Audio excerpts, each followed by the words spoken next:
I would certainly recommend to anyone who's running a course, and I think Trinity's courses are very important. A school student starting out, coming to Trinity College, won't know what a school is in the university sense. The modules will be grouped for them already in certain course structures.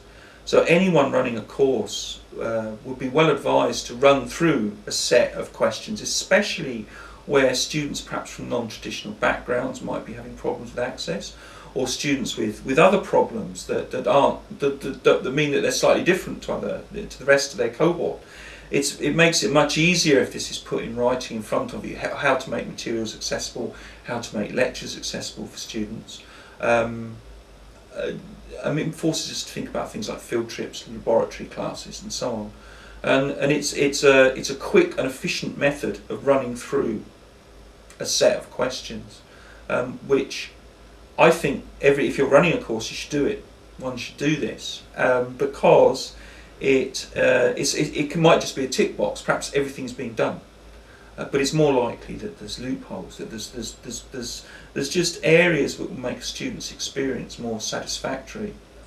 A course director or someone involved in the running or management of a course could look at, run through, answer, perhaps in collaboration with the inclusive curriculum officer, and that saves an awful lot of replication of effort in the rest of the college, because we are effectively inundated with questions about modules, courses, and it reaches a saturation point, whereas someone who's involved in the management and running of a course can go through something like this, and in a meeting, like in science we have a management committee, and that management committee can then be fed information about the inclusive curriculum tool, and it can be made clear where we could do better, where best practice is involved. It's worth telling people that too, because it means they're getting something right, and everyone likes to be told they're getting something right.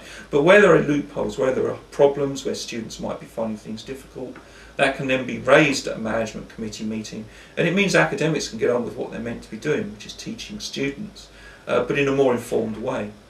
And it's very helpful when you're running something for a long period of time, and the science course has obviously been around for a very long period of time. It's extremely useful to look at what you're doing. Don't fix it, if it's not broken, if it's running properly, but you can get into a false sense of security that something's working extremely efficiently, whereas in fact the students might not think so, or someone who looks at it from outside might not think so. And although if your first response to that, my first response to that, is to be prickly, is that what do they know? But actually, if you're honest about it, sometimes criticism can help, and this isn't criticism, this is, are you doing this?